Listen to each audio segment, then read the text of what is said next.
Good morning student. हमने पिछली class में एक प्रमेय की थी ट्रिपल ए कौन समरूपता प्रमेय। आज हम क्या करेंगे एस समरूपता प्रमेय। मतलब इसमें क्या देखेंगे कि भुजाओं का जो अनुपात है वो क्या है, सबका बराबर है। और हम कौन क्या करेंगे, कोणों का बराबर करेंगे। तो दो त्रिभुज समरूप होंगे कब, जब इनके संगत कोण और संगत भुजाएं क्या होंगी, संगत कोण तो बराबर होने चाहिए और संगत भुजाएं क्या होनी चाहिए, समानुपाती होनी चाहिए। ठीक है। अब देखिए प्रमेय क्या है, ट्रिपल एस समरूपता नियम। इसका कथन क्या दे रखा है, प्रमेय का जो आपका स्टेटमेंट बोलते हैं कि यदि दो त्रिभुजों में संगत भुजाओं का अनुपात, यदि दो त्रिभुजों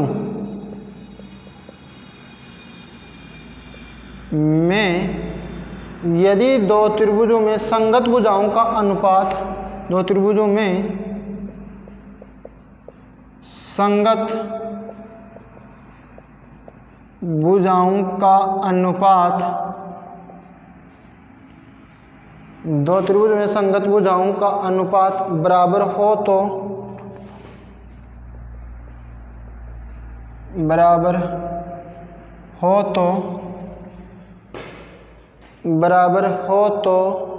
दोनों त्रिभुज परस्पर समरूप होते हैं। बराबर हो तो दोनों त्रिभुज परस्पर समरूप होते हैं। क्या है, यदि दो त्रिभुजों में संगत भुजाओं का अनुपात बराबर हो तो दोनों त्रिभुज समरूप होते हैं। ठीक है। अब दो त्रिभुज बनाते हैं।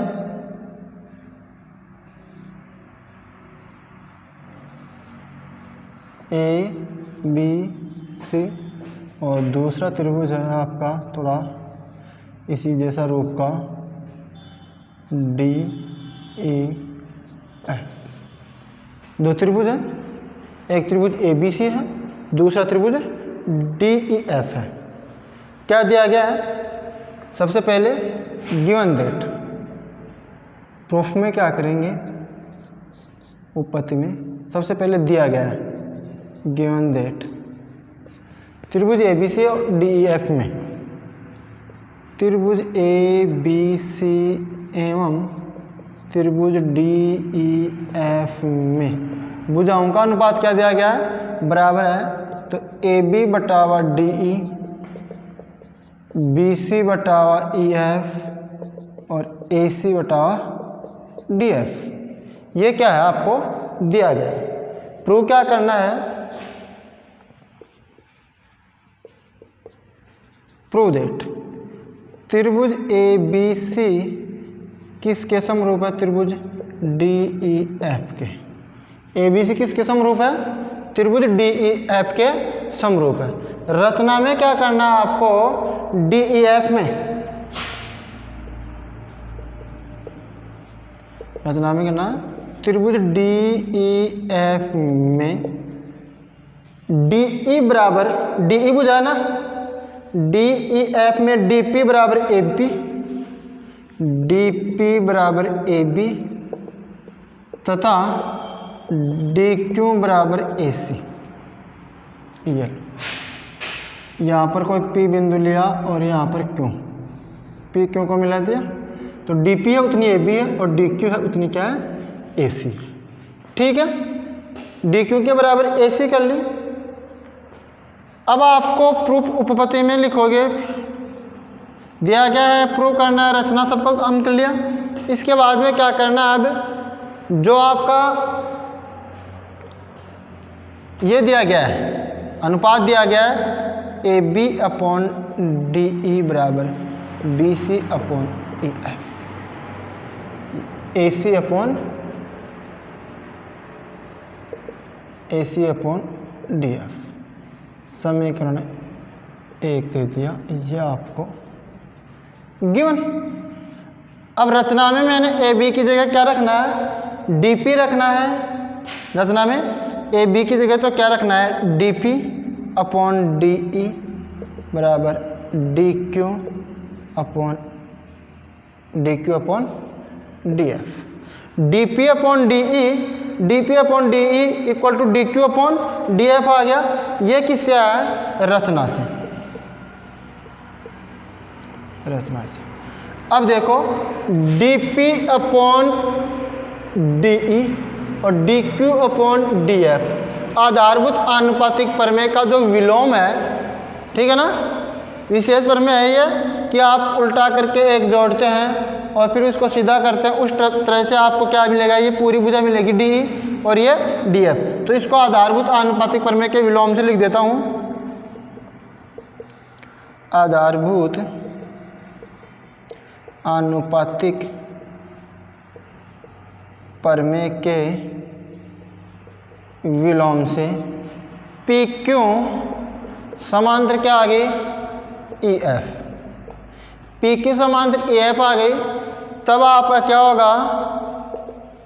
तब कोण ई बराबर कोण डी पी क्यू और दूसरा कोण एफ बराबर कोण डी क्यू पी आपको मिल गया। ये कौन से कोण है? संगत कोण। तो ए समरूपता से दोनों त्रिभुज क्या हो गए? समरूप हो गए। ए समरूपता से क्या हो गए? डी पी क्यू समरूप हो गए डी ई एफ के। तो देखिए ए समरूपता से त्रिभुज डी पी क्यू समरूप हो गया त्रिभुज डी ई एफ के। समीकरण दे दिया तो समीकरण 2 दे दिया। अब समरूप त्रिभुजों की जो भुजाएं होती है ना, वो क्या होती हैं? समानुपाती होती हैं। तो देखिए डी पी बटावा डी ई बराबर पी क्यू बटावा ई एफ। पी क्यू बटा ई एफ आ गई। डी पी क्या है? रचना से। डी पी रचना से ए बी है, तो A B upon D E बराबर P Q upon E F. अब A B upon D E बराबर A C upon D F है, और यहां से क्या है? A B upon D E बराबर B C upon E F दिया ना। तो एक इसको दे दिया 3 और A B upon D E बराबर B C upon E F. समीकरण 4 ये आपको गिवन है। ये भी ए बी अपॉन डी के बराबर है, ये भी ए बी अपॉन डी के बराबर है। तो यहाँ से P Q upon E F बराबर B C upon E F. समीकरण 3 व 4 से E F C F, this implies B C बराबर क्या आ गया? P Q. अब देखना भाई, ए बी बराबर डी पी, ए सी बराबर डी क्यू तथा बी सी बराबर पी क्यू। बी सी बराबर पी क्यू आ गए। तीनों भुजाएं क्या आ गई? बराबर आ गई। तीनों भुजाएं क्या आ गई? बराबर आ गई। तीनों भुजाएं बराबर आ गई, तो आप ट्रिपल एस सर्वांग समता से क्या कर सकते हैं? एस एस एस सर्वांग समता, एस एस एस सर्वांग समता से त्रिभुज ए बी सी सर्वांग सम हो गया त्रिभुज डी पी क्यू के। डी पी क्योंकि क्या हो गया? सर्वांग सम हो गया। अब जो सर्वांग सम त्रिभुज होते हैं ना, वो क्या होते हैं? समरूप होते हैं। क्या होते हैं? सर्वांग सम त्रिभुज समरूप होते हैं। सर्वांग सम त्रिभुज समरूप होते हैं। समरूप होते हैं ना, तो आप ए बी सी समरूप किसके हो गया? डी पी क्यू के। समीकरण दे दिया 5। अब देखो ए बी सी समरूप है डी पी क्यू के, और डी पी क्यू का समरूप किसके है? देखो डी पी क्यू आया था कहीं पर, डी पी क्यू समीकरण 2 और 5 से।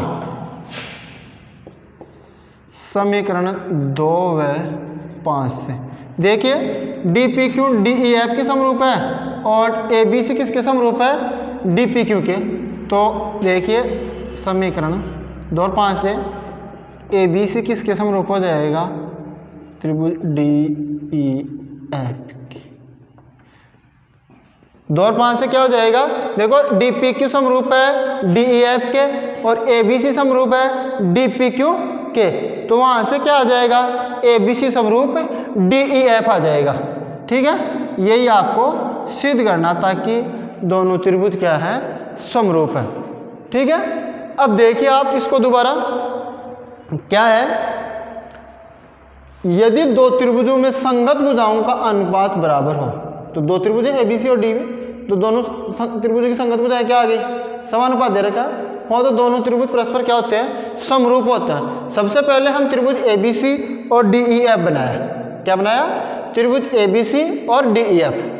अब भुजाओं का अनुपात क्या दे रखा है? समानुपात दे रखा है, तो A B upon D E, A C upon D F और B C upon E F दे दिया। प्रूव क्या करना है कि त्रिभुज ए बी सी त्रिभुज डी ई एफ के क्या है? समरूप है, तो त्रिभुज ए बी सी समरूप है डी ई एफ के। रचना में क्या किया? जो डी ई एफ त्रिभुज है उसकी डी पी लेनी है ए बी के बराबर और डी क्यू लेनी है आपको ए सी के बराबर। ठीक है, अब आपको अनुपात दिया गया था A B upon D E equal to A C upon D F. अब ए बी की जगह तो मैंने डी पी रख दिया और ए सी की जगह मैंने क्या रख दिया? डी क्यू रख दिया रचना से। अब D P upon D E equal to D Q upon D F. देखो D P upon D E equal to D Q upon D F. अब यह आधारभूत आनुपातिक प्रमेय के विलोम से क्या आ गया? कोण पी ई के बराबर आ गया और कोण ये इसके बराबर आ गया। तो कोण ई डी पी क्यू के और कोण एफ डी क्यू पी के बराबर आ गया। डी क्यू पी के बराबर दोनों क्या है? संगत कोण है। अब संगत कोण है तो क्या हो गया? ये ए समरूपता से इस छोटे वाले त्रिभुज में और इस बड़े वाले त्रिभुज में ये दोनों कोण क्या आगे बराबर और एक क्या आ रहा है? उभयनिष्ठ आ रहा है। तो या ट्रिपल ए लगा सकते हैं या डबल ए लगा सकते हैं। तो त्रिभुज डी पी क्यू समरूप किसके हो गया? डी ई एफ के बड़े वाले के। अब समरूप त्रिभुज की भुजाएं क्या होती हैं? समानुपाती होती हैं। तो समानुपाती करने के लिए क्या किया? D P upon D E और P Q upon E F. सही है। अब डी पी की जगह मैंने क्या रख दिया? A B. A B upon D E equal to P Q upon E F आ गया। और क्या दिया गया था? A B upon D E B C upon E F के बराबर भी है, दिया है ये आपको। A B upon D E किसके बराबर? B C upon E F के। तो 3 और 4 से क्या आ गया? P Q upon E F बराबर B C upon E F से ई एफ कैंसिल हो गया और क्या आ गया? पी क्यू बराबर बी सी आ गया। अब देखो ए बी के बराबर डी पी है, ए सी के बराबर डी क्यू है और बी सी के बराबर क्या आ गया आपको? पी क्यू आ गया। तो इस त्रिभुज की और इस छोटे वाले डी पी क्यू की भुजाएं क्या आ गई? बराबर आ गई। तो तीनों भुजाएं बराबर आ गई। तो ट्रिपल एस सर्वांग समता से त्रिभुज ए बी सी सर्वांग सम किसके हो गया? डी पी क्यू के। अब सर्वांग सम त्रिभुज के संगत भुजाएं और संगत कोण बराबर होते हैं। तो यहाँ से क्या? सर्वांग सम त्रिभुज। सर्वांग सम मतलब रूप तो ऐसे ही है, ठीक, तो आप इसको समरूप बोल सकते हैं। सर्वांग सम त्रिभुज क्या होता है? त्रिभुज ए बी समरूप हो गया, डी ई एफ की सर्वांग सम त्रिभुज समरूप होते हैं। तो समीकरण 2 और 5 से क्या हो गया? त्रिभुज ए बी सी देखो D P Q D E F के समरूप है और D P Q A B C के समरूप है। तो ए बी सी समरूप किसके हो गया? डी ई एफ के। ठीक है, ये थी आपके प्रमेय। 2 प्रमेय हो गए। एक प्रमेय बच गई एस ए एस। कौन से वाले प्रमेय? एस ए एस प्रमेय बच गई, वो नेक्स्ट क्लास में देखेंगे। अब इनसे संबंधित मतलब जो एग्जाम्पल आपको आते हैं वो देखते हैं। तो एग्जाम्पल नंबर 2 देखिए।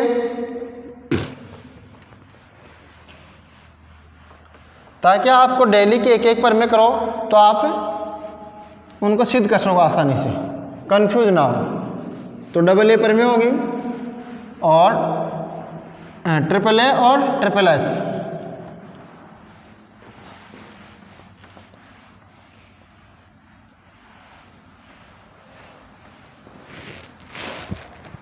देखिए एग्जाम्पल नंबर 2 क्या है? दिए गए आकृति में त्रिभुज एबीसी और डीईएफ के तुलना कर। एग्जाम्पल नंबर 2 पहला कर चुके थे हम। दी गई आकृति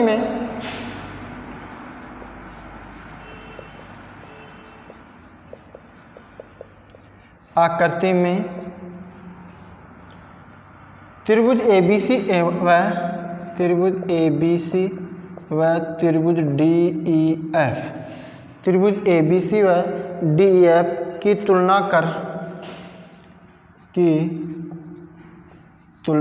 कर कोण डी, कोण ई और कोण एफ एवं कोण एफ डी ई एफ का मान ज्ञात कीजिए, का मान ज्ञात कीजिए। ठीक है। अब देखिए आकृति क्या दे रखी है।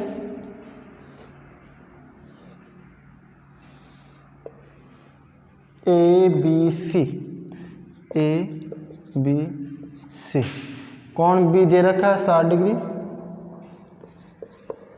कोण सी दे रखा है 40 डिग्री, कोण सी दे रखा है 40 डिग्री, ए बी दे रखा 3.8 सेंटीमीटर, ये दे रखा है 7 सेंटीमीटर 6 सेंटीमीटर। दूसरी आकृति दे रखी है आपको D E F, D E F, D E F और भुजाओं का अनुपात दे रखा है 12, ऊपर तो ये 7.6 12 सेंटीमीटर और ये 7.6 सेंटीमीटर। ठीक है।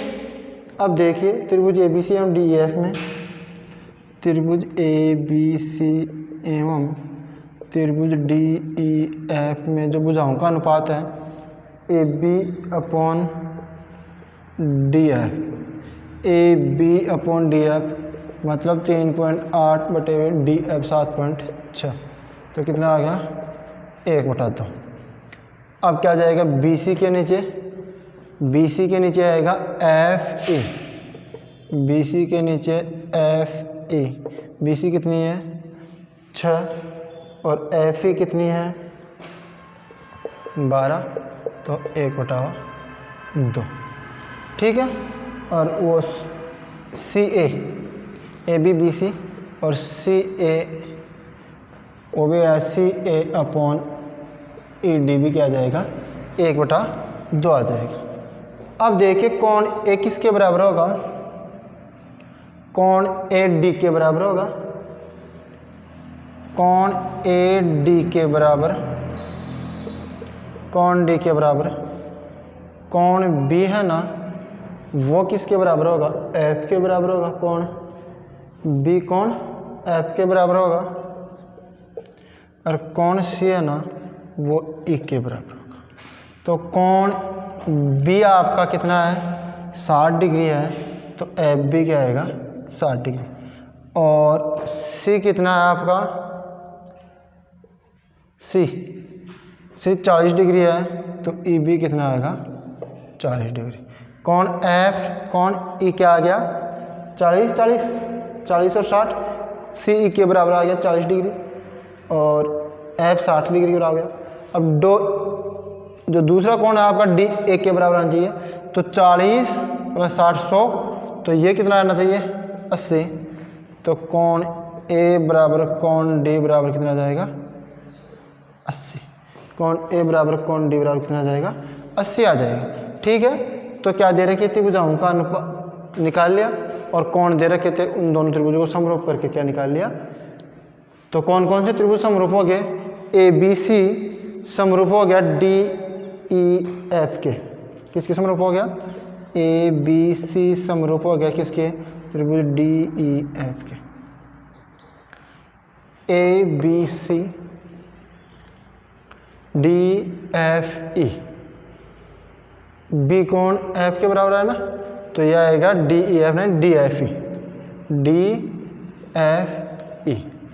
ए बी सी तो डी फिर एफ और ई, ये क्या हो गया डी एफ ई, दोनों त्रिभुज समरूप हो गए और समरूप त्रिभुज के संगत कोण क्या होते हैं बराबर होते हैं। तो त्रिभुज ए बी सी समरूप हो गया डी एफ ई के। ठीक है। अब एग्जाम्पल नंबर 3 है आपका, तो वो क्या है देखते हैं।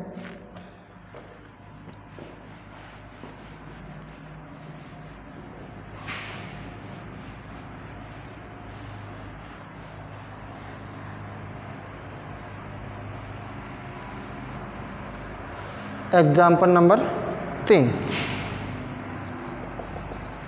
क्या दे रखा है, आकृति में O A into O B, आकृति में O A into O B equal to O C into O D, O C into O D है, तो दर्शाइए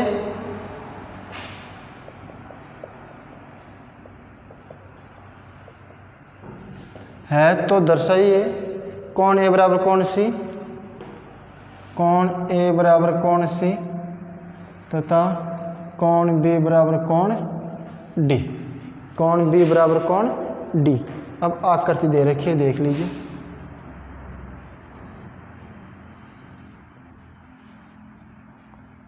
ए बी सी डी ये दे रखी, ठीक है। यह आकृति दे रखी है त्रिभुज ए ओ डी और त्रिभुज बी ओ सी, त्रिभुज ए ओ डी और बी ओ सी में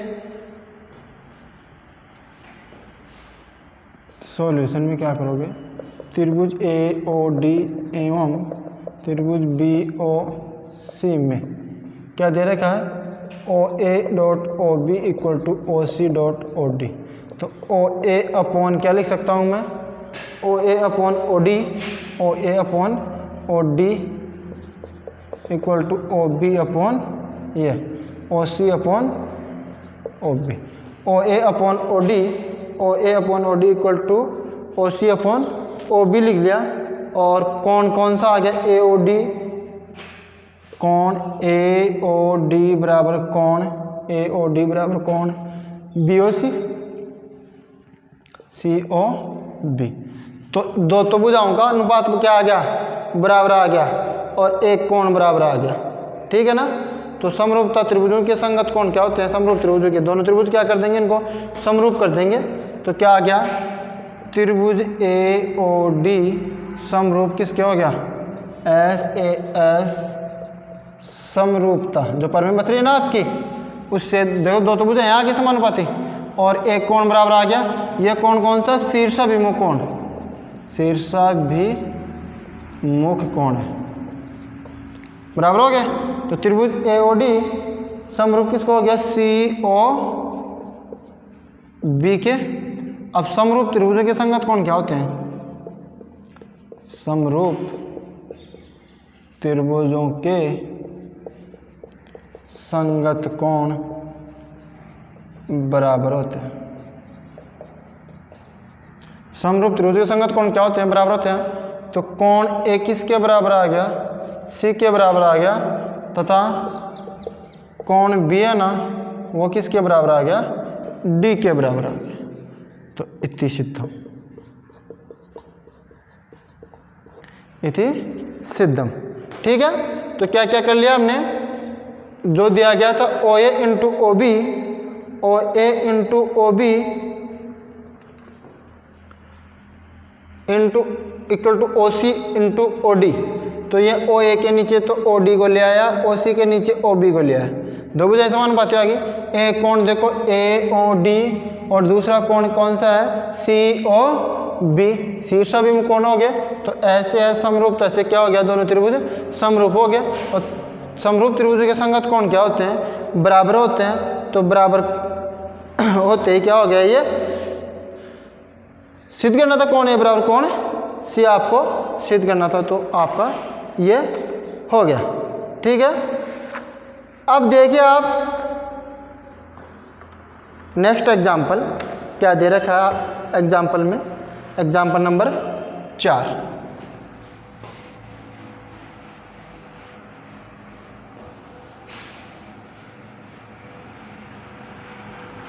क्या है एग्जाम्पल नंबर 4, आकृति में क्यों ए तथा बी पी ए सी पर लंब है। एग्जाम्पल नंबर 4, आकृति में क्यों ए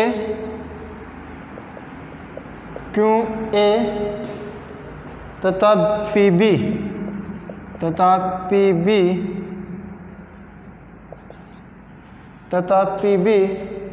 ए बी पर लंब है, ए बी पर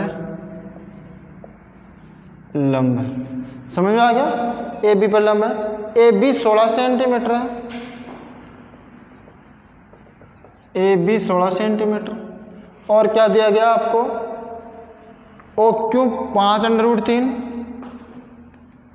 ओ Q equal to 5√3 centimetre O Q, और ओ पी 3√13 सेंटीमीटर, और ओ पी 3√13 सेंटीमीटर है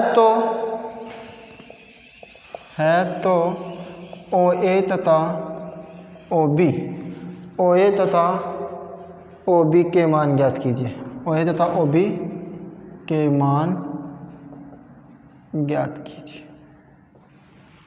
सॉल्यूशन में देखो, पहले तो आकृति बनानी है आपको। ए बी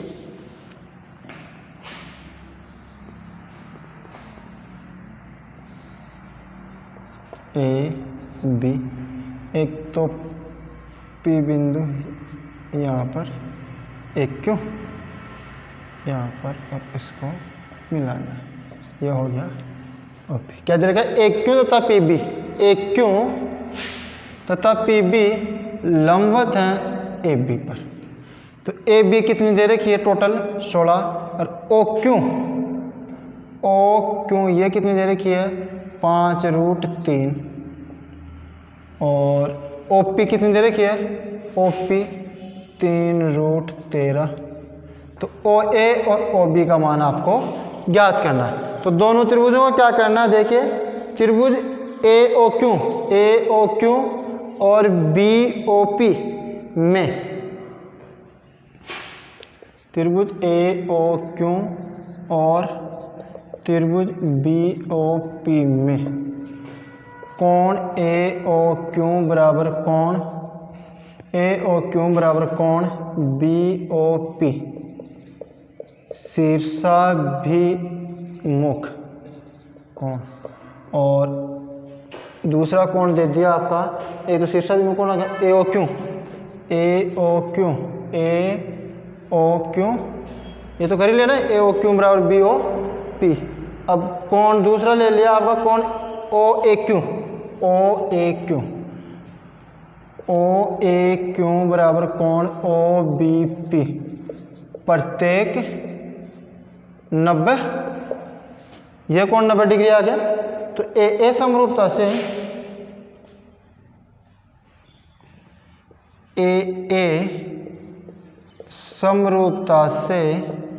त्रिभुज ए ओ क्यू समरूप हो गया त्रिभुज बी ओ पी के। समरूप त्रिभुजों की संगत भुजाएं क्या होती हैं? समानुपाती होती हैं। तो O A upon O B equal to O Q upon O P और A Q upon B P. A Q upon क्या आ गया? बी पी आ गया। अब ए बी क्या हो रही है? ए बी है ना आपकी, यहाँ देख लो, इसको समीकरण एक दे दो। ए बी बराबर ओ ए प्लस ओ बी बराबर 16। ठीक है। अब मान लेते हैं इसको x मान लेते हैं, ओ ए बराबर, माना ओ ए बराबर x, तो ओ बी कितनी आ जाएगी? 16 माइनस एक्स। ओ बी कितनी आ गई?